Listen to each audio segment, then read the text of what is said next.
she becomes kind, and she becomes apostolic, led by a Pope who becomes teacher and governor and sanctifier of the Church of God.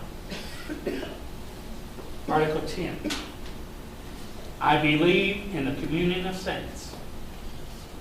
The communion of saints is the church.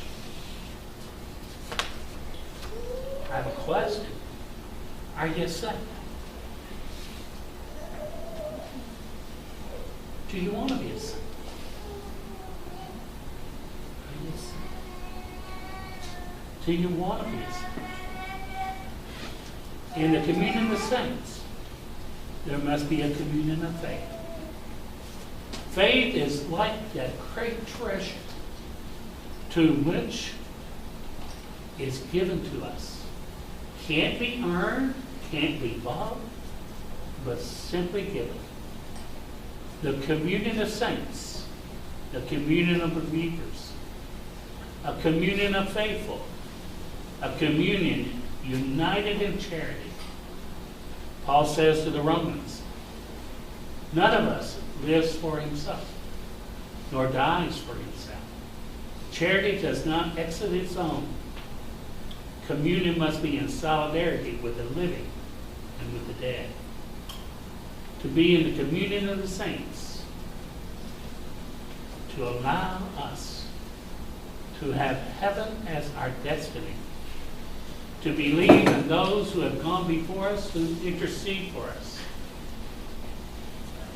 I saw on EWTN, they had a documentary on St. Dominic, and Dominic's on his deathbed. And he said, this was the last words that he says to his brothers as he was near death. Do not weep, for I shall be more useful to you after my death, and I shall help you more efficiently than during my life.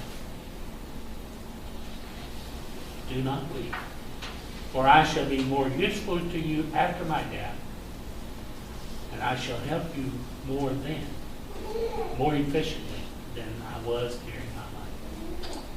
Becomes the intercessor. Article 11, forgiveness of sins. We recognize that we are sinners. We recognize that we belong to a group of sinners, the church. But we also recognize that with that, we were worth saving. If we wasn't worth saving, Jesus died in vain.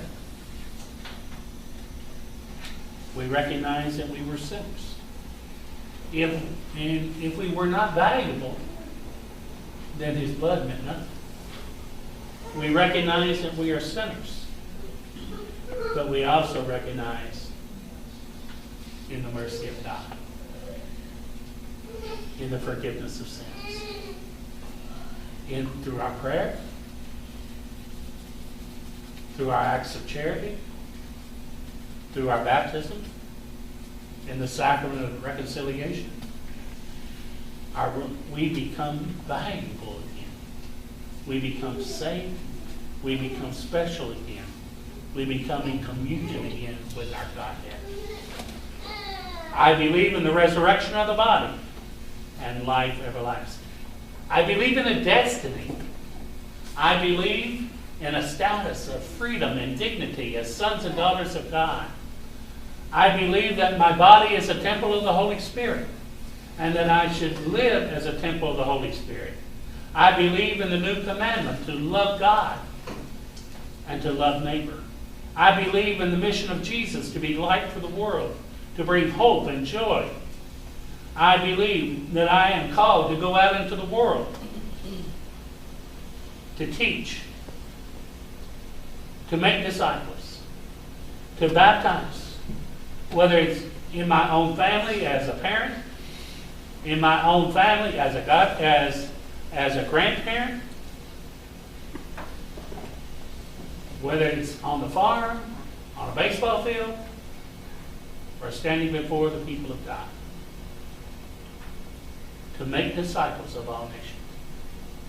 I believe that I'm called to share in the royal office of Jesus Christ, to share my faith in his death and resurrection, to profess him as Christ the King, to profess him as Lord of the universe, and also to recognize that he called me to be servant, to wash others' feet as he washes mine, to call to be served and not to be served, called to be humble and not to be proud.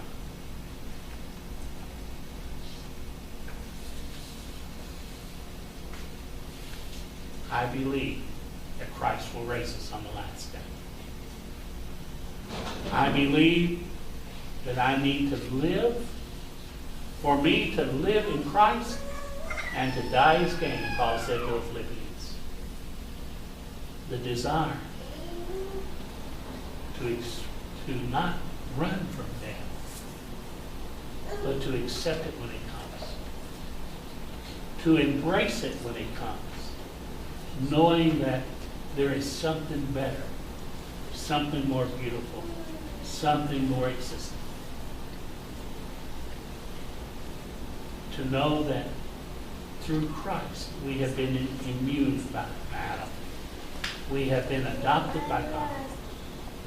And that Jesus Christ, who freely suffered for us, who submitted to the will of the Father, did not die in vain,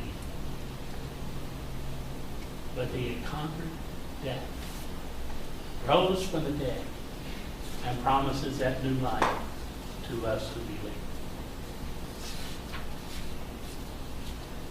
May Almighty God bless you, Father, Son, and Holy Spirit. Amen. My Mickey Mouse says it's 7 o'clock. Time to quit. Thank you. Just a reminder, if you're candidates, we're having a sacrament of reconciliation Sunday after Mass. And if you are not baptized, then we have the first scrutiny this Sunday at the 10 o'clock Mass. And you won't have to say anything. Sponsors don't have to say anything. The community just prays for you, and there's a prayer prayed over you. It's pretty short and sweet, really.